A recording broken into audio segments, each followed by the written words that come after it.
E aqui agora é o momento de vocês. Está aqui um time de primeira linha para vocês tirarem as dúvidas de vocês. Se começa um pouco de constrangimento, ninguém quer perguntar. A gente tem uns parceiros que a gente combinou umas perguntas. Não, mentira. Então, está aberto para vocês. Manda bala. Acho que tem que dar mais microfone aí. Cadê os outros microfones? A gente pode dividir. Eu acho que dá uns 3 microfones, Claudinha, aí. Vale.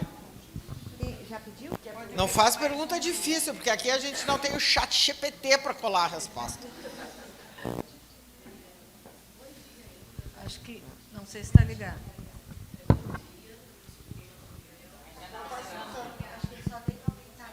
Não, está ligado? Bom dia, eu sou Keila Poubel, paciente de Crohn, doença inflamatória, e eu gostaria de saber a respeito da consulta pública, um pouco mais, como a gente tem acesso, fica sabendo, enfim, é sobre isso. Perfeito. Então, a consulta pública, geralmente, ela é divulgada tanto com certeza absoluta no site da BCD, geralmente no Instagram também, no Facebook, enfim, mas no Instagram, basicamente. Também nas principais meios de comunicação do GDIB, que é também o grupo agora mudou, mas é a organização de Crohn e colite. Algumas outras associações regionais, por exemplo, aqui na Associação de Gastro do Rio de Janeiro também divulga. Então, assim, tem várias maneiras de você ficar sabendo, mas eu acho que a mais certa é você seguir as associações de pacientes, que sempre tem na DI Rio, na ABCD, enfim, na Lend, várias, vocês são muitos aqui, mas segue o Instagram das associações, e, em geral, eles fazem um videozinho, porque é no gov.br que faz. E, inclusive, eles fazem um videozinho que, às vezes, a pergunta, você tem que ficar atento, porque, às vezes, eles fazem uma pergunta invertida. Se você não é contra, ou se você... E, às vezes, a resposta que você fica na dúvida se é sim ou não ali a resposta. Então, assim, em geral, também o pessoal faz um videozinho do passo a passo para você fazer a contribuição certinha.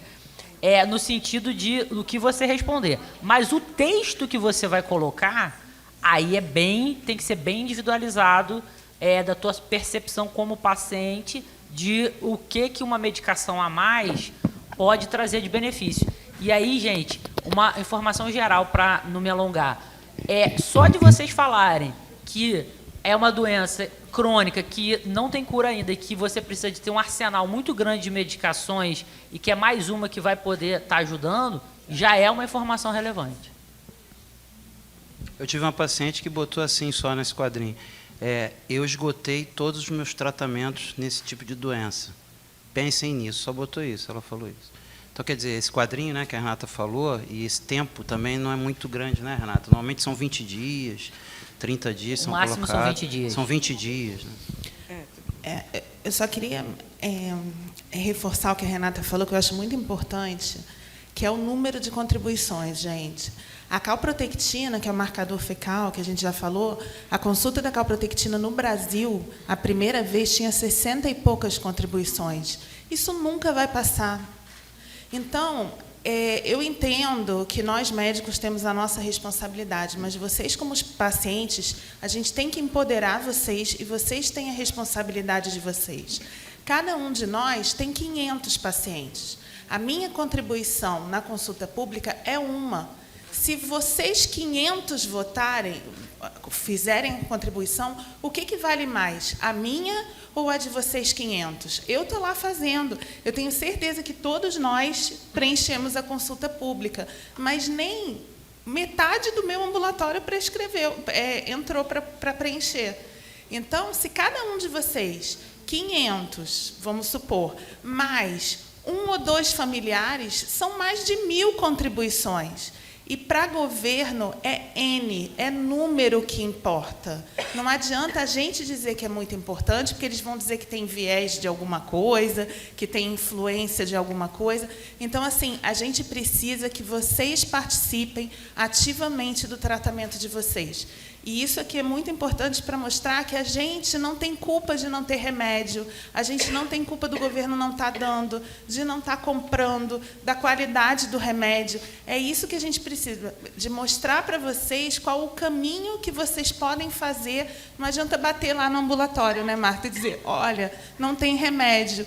A gente fica com pena, mas não é a gente que compra o remédio, não é a gente que distribui. A gente quer ajudar, mas isso não parte da gente só. Então, a gente precisa que vocês assumam esse papel, que vocês assumam o papel. A gente sabe o quão chato é, porque vocês já lidam com a doença, vocês lidam com o sofrimento, ainda vai ter que lidar com uma batalha de lutar pelo seu remédio, pelas suas dificuldades. Mas a gente sozinho não consegue fazer isso, então todo mundo tem que fazer junto. É importante vocês saberem que eles leem todas as contribuições.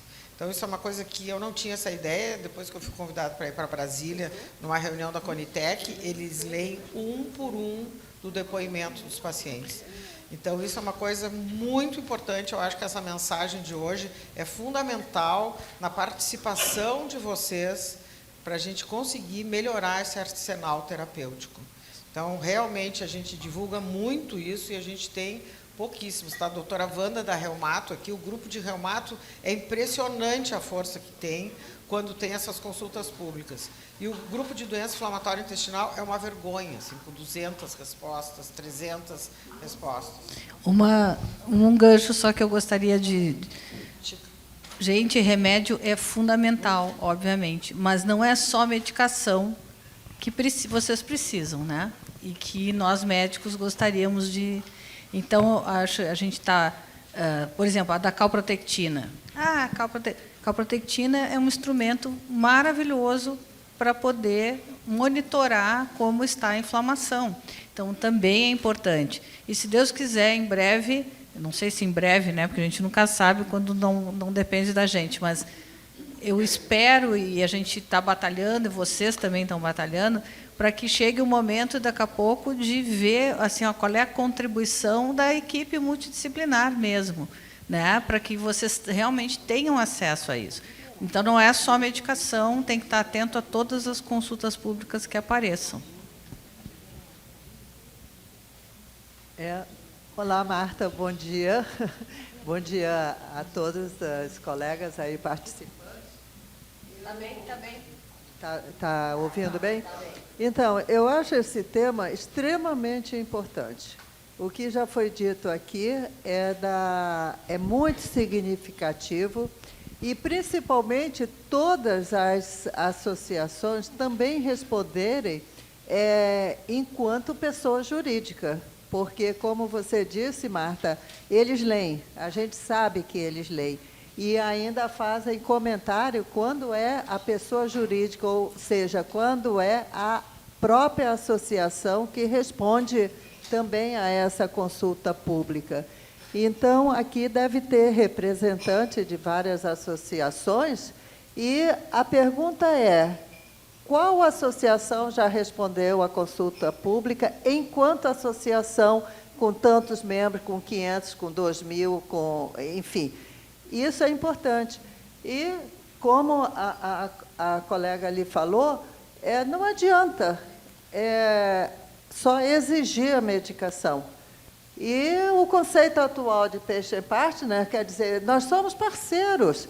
Então, o paciente também tem que ter interesse que aquela medicação chegue até ele, né? Não é só o médico. Eu acho que isso é fundamental, a gente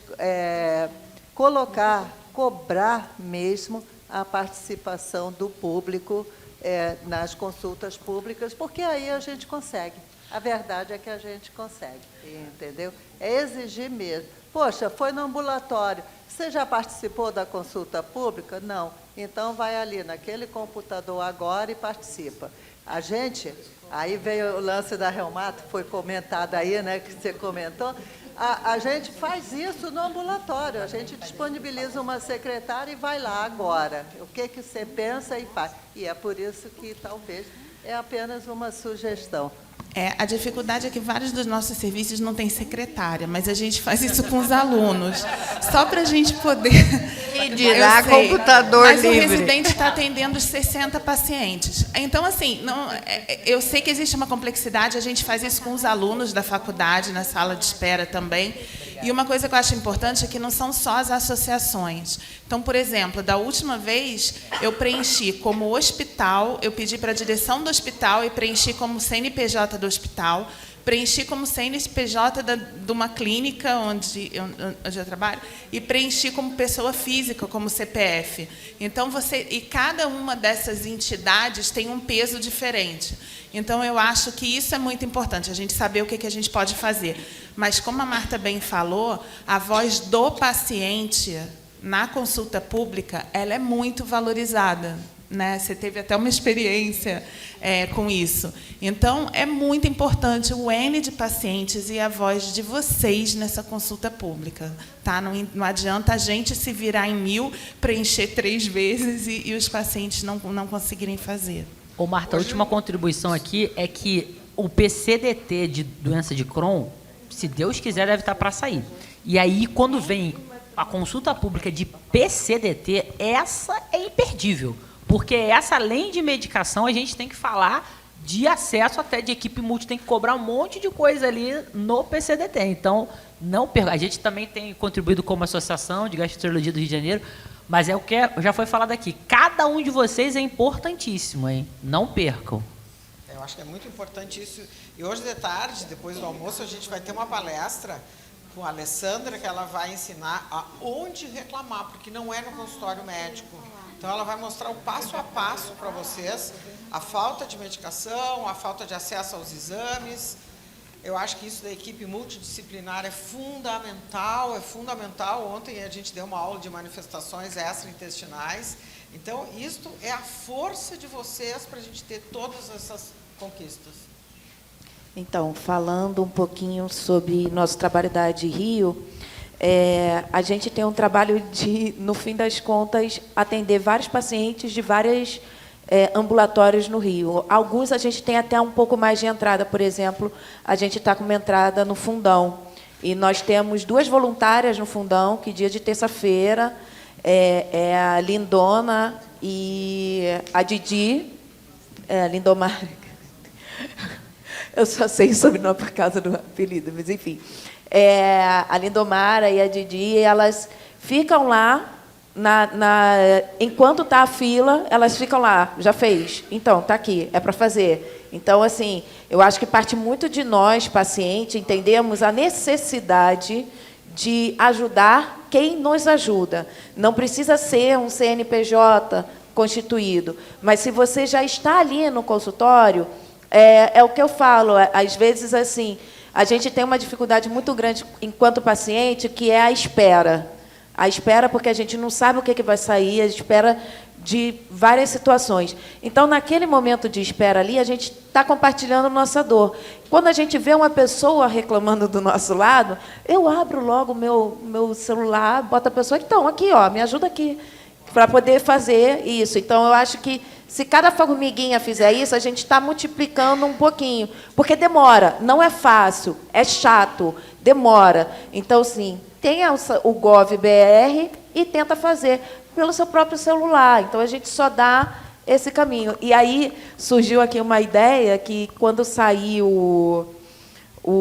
a consulta pública, talvez seja interessante na entrada, na sala, ou alguma coisa que o valha, né? Porque a gente sabe, alguns ambulatórios, muitos ambulatórios que estão aqui são públicos, então não tem, de fato, secretária, mas a gente pode colocar na porta o QR Code e fala, acesse aqui para você poder ter a sua consulta. Aí a pessoa vai lá, acessa e faz a consulta. Então, de repente, fica uma dica aqui para o pessoal colocar. E, com relação ao que a doutora falou, sim, a gente da AD Rio faz participação de absolutamente todas as consultas públicas. A gente tenta como CNPJ, cada pessoa com CPF, nas nossas redes sociais e nos nossos grupos de WhatsApp, que são muito monitorados, porque a gente entende que tem pacientes que ficam brincando por aí, e aí os médicos também acabam perdendo as estribeiras. Então, a gente tem um senso de responsabilidade de sempre colocar lá, vamos fazer, faz isso e tal.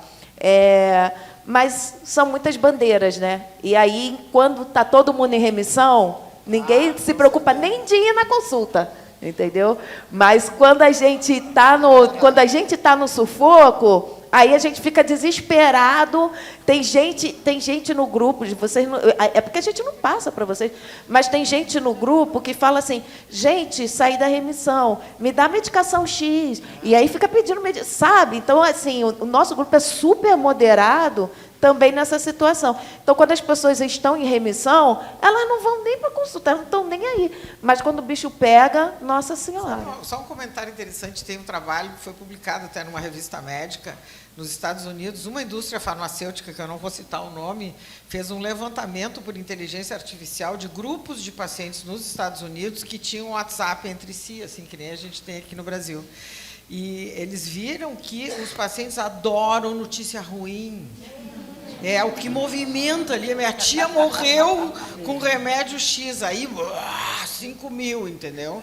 Então, eles viram que os grupos de pacientes, às vezes é super importante ter médicos ou pessoas da indústria farmacêutica, psicólogos, nutricionistas. Não, só um pouquinho, não é chá de capivara que vai curar a sua doença.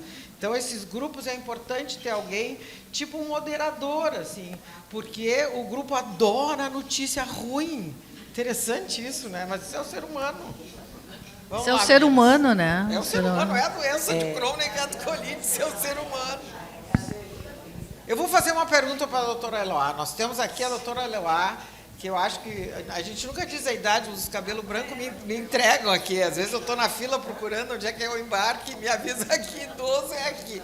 Então, a Eloá foi uma grande pioneira de endoscopia do intestino delgado, foi a pioneira no Brasil de fazer o estudo do intestino delgado por enteroscopia, dá aula no Brasil inteiro de endoscopia. Então, é um exame que todos vocês adoram fazer, que se chama colonoscopia. Ai, que delícia! Então, eu queria que a doutora Eloá nos comentasse a importância desse exame, a importância do preparo, a importância de alguns cuidados no dia do exame, levar o exame prévio, né, Eloá, se o paciente já tem, conversar com o médico que vai fazer. Nos dá umas dicas da colonoscopia. Então, bom dia, obrigada, Márcia. Marta, desculpe. Ontem eu dei uma palestra a convite da Marta sobre a ilioColonoscopia, a endoscopia, em particular, no nosso caso, a ilioColonoscopia, e eu usei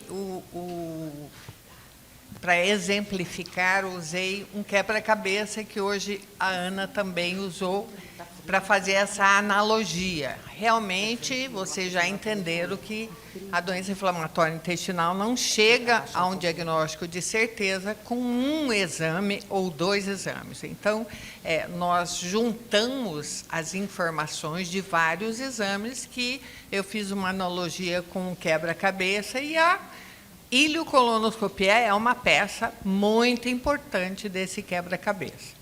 Então, ela tem importância no diagnóstico, então, e a gente chama de ilioColonoscopia padrão ou índice, que ela vai ser baseado nela que a gente vai tomar muita decisão, mesmo alguns anos depois.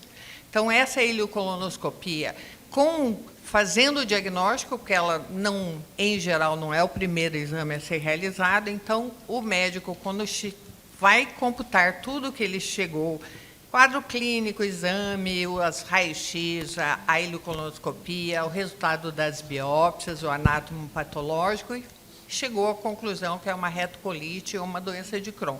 Vai estabelecer a medicação, e você já sabe que em 6 meses a 12 meses você vai ter que fazer um outro exame, que a gente diz que é o controle da resposta da medicação.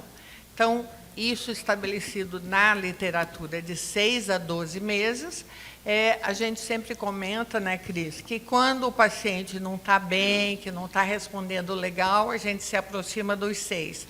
Quando ele está muito bem, que a resposta clínica é ótima, nós estamos lá perto dos 12 meses. Depois disso, a gente vê muito paciente que tem 2, 3 anos de doença e me traz 10 colonoscopias. Então, isso é um exagero, não há necessidade disso. Nós vamos fazer no diagnóstico, no controle do tratamento, e, a partir daí, nós vamos ter um controle. Óbvio, quando você tiver 8 a 10 anos de doença, vai entrar vigilância, que se o paciente tiver algumas vigilância da displasia que desencadeia o aparecimento do câncer coloretal. Então, aí sim que vai modificar. Talvez a gente tenha que fazer, se você tem colangite esclerosante junto, talvez tenha que fazer ilho colono todo ano. Se não tiver, então, isso vai ter personalizado cada 1 ou 3 ou até 5 anos para fazer a vigilância. Nesse intervalo, você fez o controle, teve uma resposta. Quando que precisa outra ileocolonoscopia? Eu digo para o paciente, quando as duas coisas não batem. Ele chega para mim, está ótimo, muito bem, sem dor, sem diarreia, mas ele tem um PCR alto, ele tem uma calprotectina alta, eu vou ter que olhar para ver o que está acontecendo. E ao contrário, a mesma coisa, ele está com muito sintoma, estou com diarreia, estou com dor, PCR normal, calprotectina baixinha, vamos ter que checar para ver, não está batendo as coisas. Nesse controle, calprotectina está baixinha, PCR está normal, lembrar que nem 100% dos pacientes a gente consegue acompanhar por PCR, porque não produz essa proteína, então ela não aumenta. Mas se está, o laboratório não tem anemia, não tem nada importante, mas eu estou com muita dor, eu continuo com diarreia, vai ter que olhar. Então, esse controle é quando as duas coisas não batem. A importância que a Marta perguntou do preparo é primordial, em especial quando a gente está fazendo a ileocolonoscopia de vigilância de displasia. Isso, então, tem que estar absolutamente limpo. O que a gente vê que o paciente diz assim, eu já tenho diarreia, eu já estou evacuando mole, eu não vou tomar todo esse preparo, eu não vou precisar. Então, não faça essa analogia, converse com o seu médico, talvez realmente não precise fazer uma limpeza ou tomar todo aquele preparo que a gente faz para um paciente que não tem diarreia. Mas pensar que não precisa fazer o preparo porque está com diarreia faz um mês, isto não é verdade. Quanto mais limpo, mais rápido vai ser o exame, menos complicação vai ter o exame e mais nós vamos ter detalhes da mucosa. Tá? Se tiver sujo, muito sujo, eu suspendo o exame. Mas se tiver razoável, eu vou perder tempo. Meu e o paciente vai ficar sedado muito mais tempo, porque eu vou ficar lavando e aspirando, lavando e aspirando. Então, é uma vantagem para vocês chegar com o intestino muito limpo. Vai ser um exame que vai ter mais detalhes, que nós vamos chegar a mais conclusões e vai ser um exame mais rápido.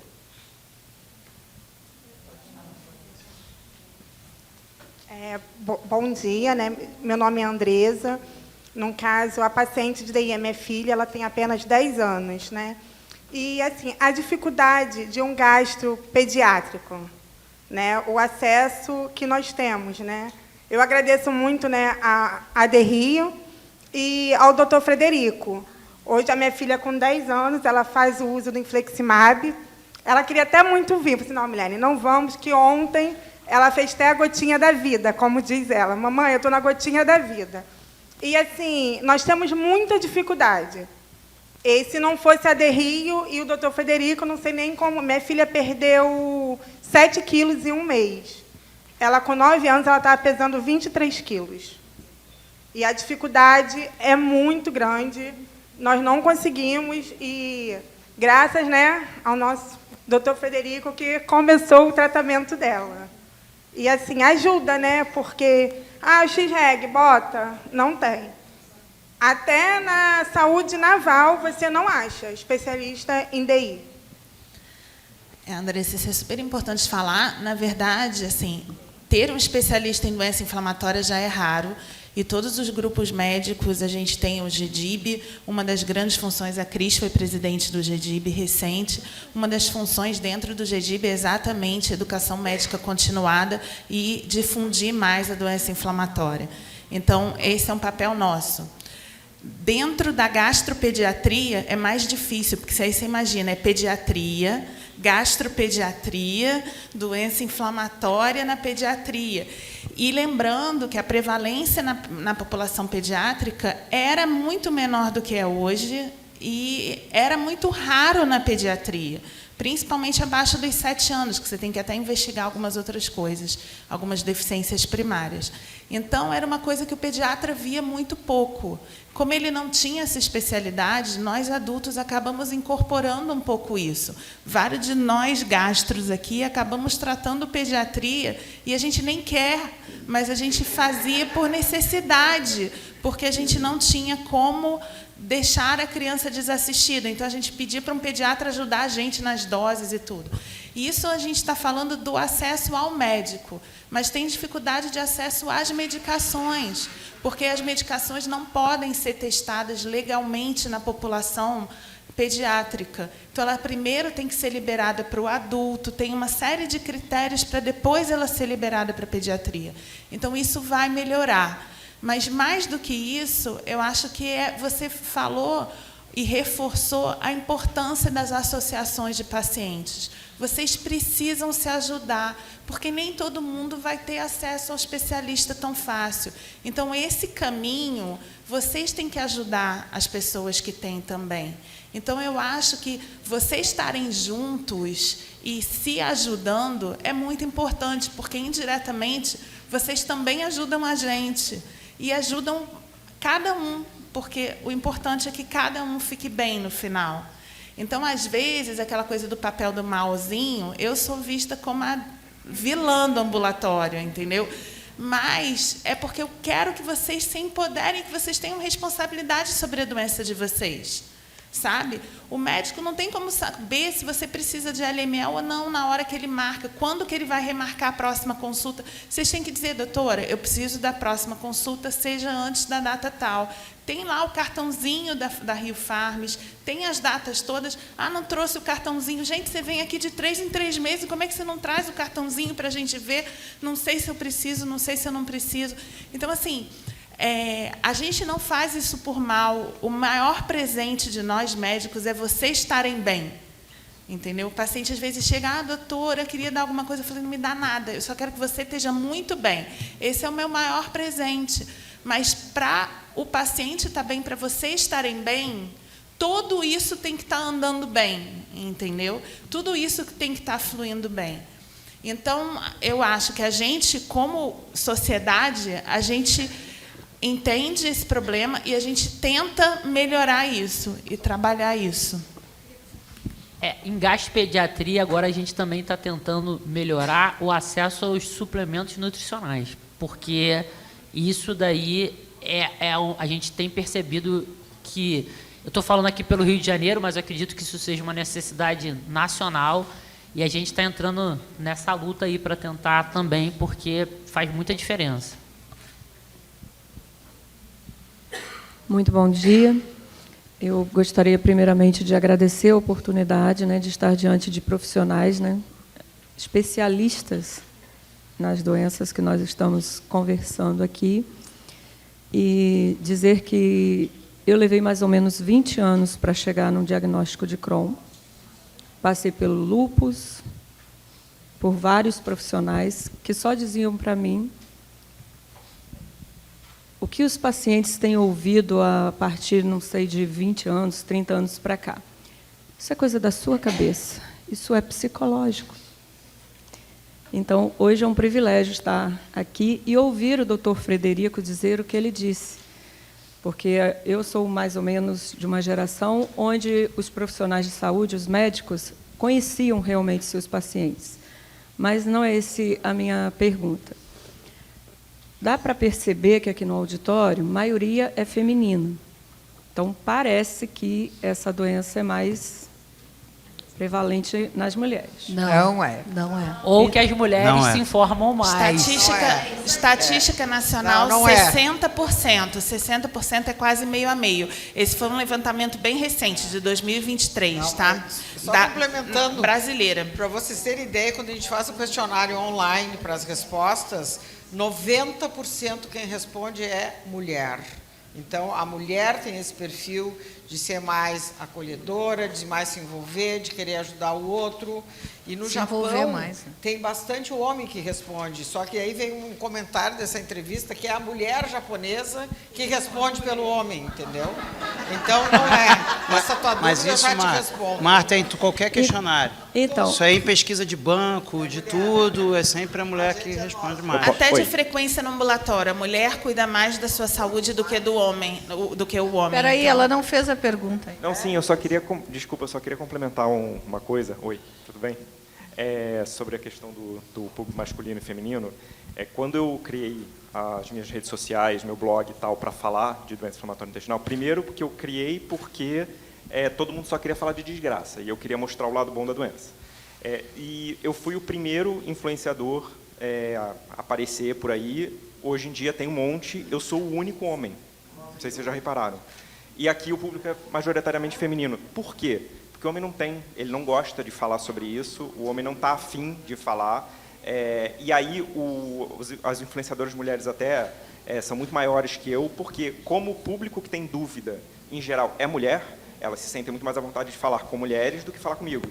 Então, é isso. O homem ele tem vergonha de dizer que tem diarreia, que tem não sei o quê, porque ele é muito forte, eu isso, eu aquilo. Então, não é essa informação de que é mais predominante em mulher e tal, não faz sentido. É só porque o homem não tem...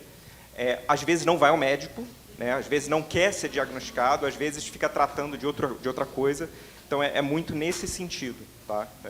eu entendi. A minha pergunta é direcionada para a mulher, porque na menopausa, o fantasma que já é a menopausa para a mulher, como que o Crohn pode prejudicar mais e como a mulher na menopausa pode melhorar a qualidade de vida portadora de Crohn com os hormônios loucos.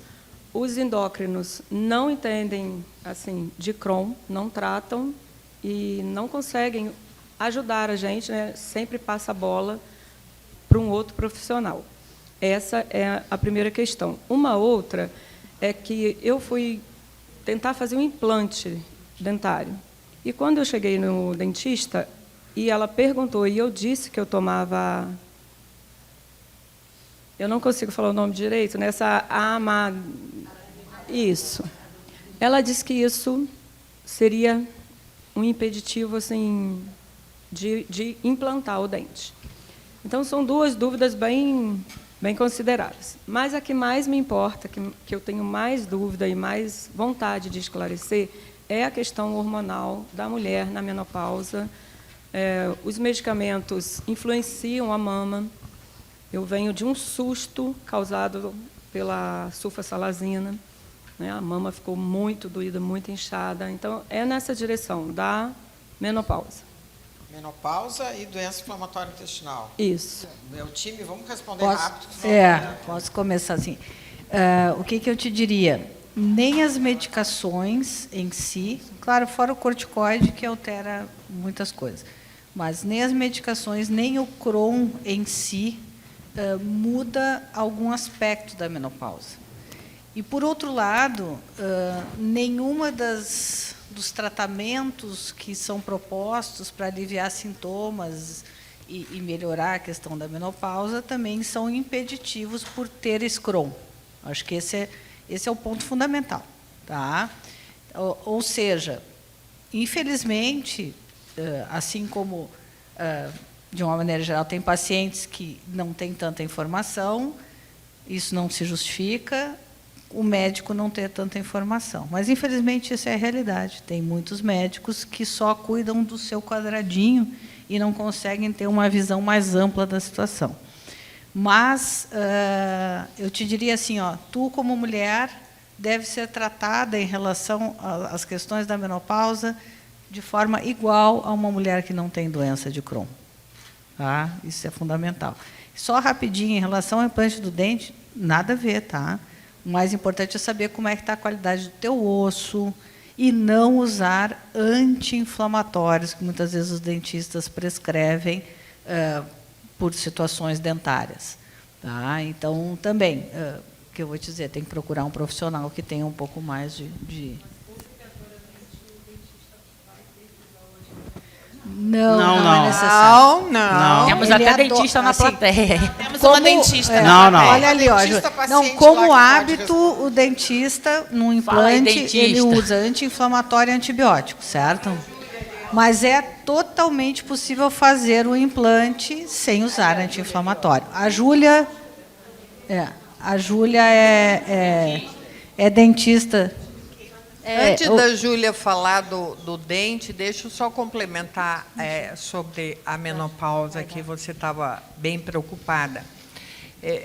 Mais uma coisa, além de você ser uma paciente normal como qualquer uma, nós temos que lembrar que a doença inflamatória intestinal, as duas, tem tendência a aumentar a possibilidade de tromboses. Isso acontece na doença inflamatória, mesmo em remissão com tratamento. Ela tem uma probabilidade um pouco maior de ter tromboses. E o estrogênio aumenta o risco de trombose. Então, talvez diminuir essas duas coisas. Se for para usar hormônio, usar mais progesterona do que estrógeno.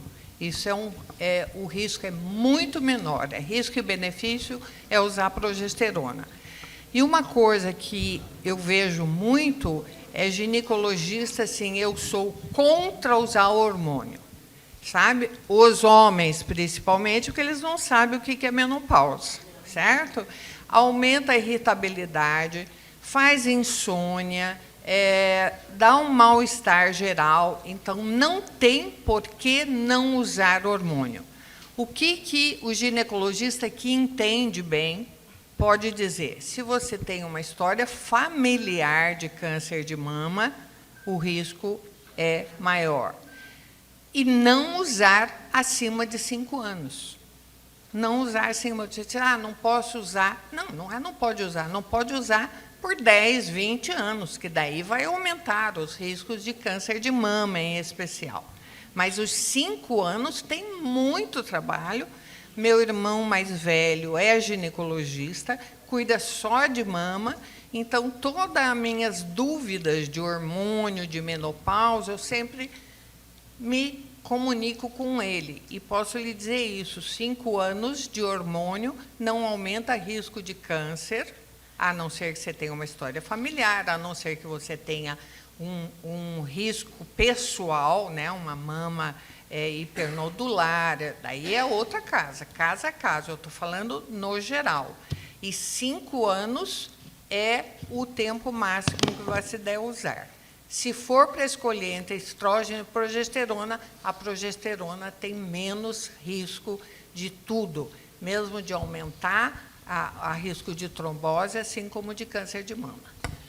Mas eu acho que mais importante do que tudo isso, porque isso vai surgir dúvida na gineco, na odonto, em todas as áreas, mais importante do que tudo isso é botar os 2 médicos em contato um com o outro. Aquele que não sabe, porque não tem como você saber tudo, então, aquele que não sabe, em contato com o teu médico que te acompanha. Põe em contato com o médico que te trata da doença inflamatória. E esse médico ele vai saber te orientar. Mas eu sou do hospital público, o médico não tem tempo de ligar para o outro para conversar, mas a gente vai dar um laudo. Eu estou no hospital público, a gente vai dar um laudo, vai dizer, olha, não tem contraindicação para implante, a gente só recomenda não usar anti-inflamatório. A gente vai colocar isso por escrito. Não tem contraindicação de terapia de reposição hormonal. Então, isso a gente faz por escrito, a gente já faz tanto laudo lá, isso nenhum de nós se incomoda, pelo contrário, a gente prefere do que vocês ficarem maltratados. Então, não tem como a gente falar de todas as exceções e de todas as intercorrências que todo mundo vai ter. E isso vai ter ao longo da vida de vocês. A doença inflamatória, vocês vão viver com ela a vida inteira, como quem é hipertenso, como quem é diabético. E a gente vai ter que lidar com isso. Então, qualquer coisa que vocês tenham, comunica a gente a gente vai, faz um laudo para vocês e vocês levam para o gineco, levam para o dentista, levam para todos os especialistas. E isso está dentro das perguntas que a gente estava falando sobre diálogo com o médico. Você fez agora. Então, perguntar para o teu médico em relação a isso. Então, quando o médico não sabe, eu vou procurar saber. Que nem tudo também a gente sabe. De repente, a gente vai procurar saber se, de repente, está muito em moda aí, doutor, eu quero fazer aquela injeção para emagrecer, vai fazer mal para o meu Crohn, para não sei o que mais. Quer dizer, então, tudo na vida tem uma evolução das coisas. Nesse momento, não. Mas será que para frente vai acontecer?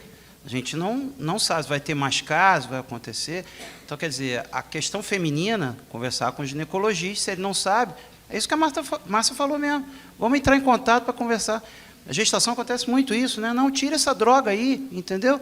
E, na verdade, é aprovado pelos guidelines, a gente é muito medo. Às vezes, medo é uma coisa, poder fazer é outra, né? Às vezes o paciente fala, não, eu não quero, porque é meu primeiro filho.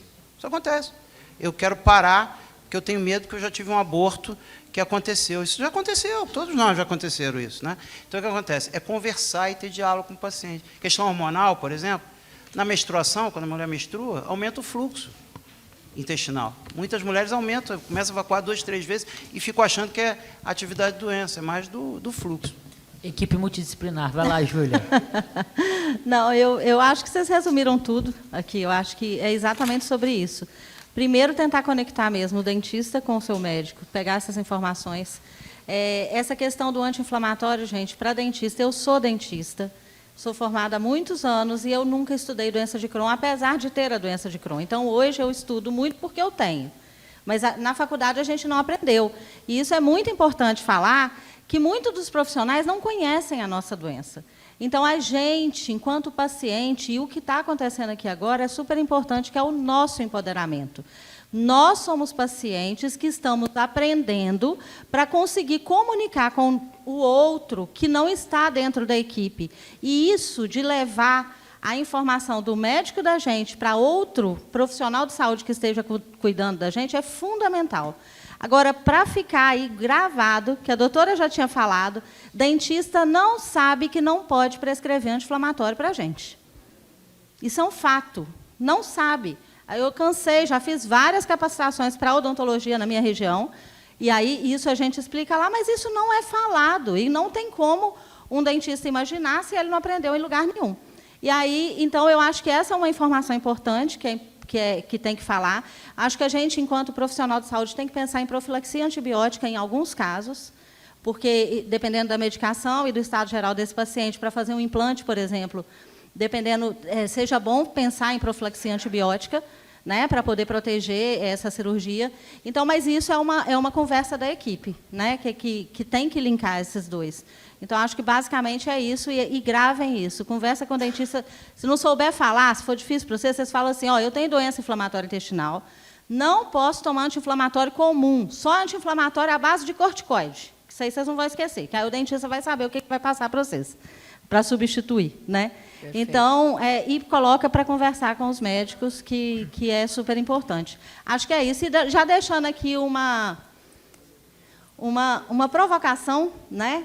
Eu acho que o dentista, a odontologia, vocês têm que pensar muito em trazer a odontologia para dentro dessa equipe multidisciplinar, já que tem muitas manifestações bucais e os dentistas eles não estão inseridos em absolutamente nada que trata doença inflamatória intestinal. Então, é só uma provocação aqui para a gente pensar nisso. Boa provocação. Obrigada. Eu gostaria de aproveitar, dar um testemunho exatamente referente a isso. A minha dentição todo dia começou a ser prejudicada e eu praticamente já quebrei literalmente mais de 6 dentes. Tá? E o tratamento complica e ocorre isso. Aí, graças a Deus, desde 2006 eu encontrei a minha comandante em chefe, a Renata Frois, e eu faço isso, seja com que especialista for. Por gente, eu mando um WhatsApp, ou passo o telefone, ou eles falam diretamente, ou eles falam, e aconteceu agora, tem um mês, no início de agosto, eu fui obrigada a extrair um dente aqui da frente, porque não tinha como. E foi isso. Asepsia antes, com corticoide, durante e 2 dias depois. E anti-inflamatório, ela já falou nem pensar. Tá, Bom, só um gente, e o último, só porque eu vou sentar agora, desculpa, perdão. E aí também falando que a doença inflamatória intestinal, em muitos casos, ela aumenta o índice de cárie, ela aumenta o risco de doença periodontal, e além de ter manifestações bucais. Então, assim, isso é só alguns pequenos detalhes, e fora o tratamento, cirurgias, enfim, tudo isso que envolve. E essa provocação que eu fiz da inclusão é que, por exemplo, até um exemplo aqui, no GEDIB não existe a categoria de dentista.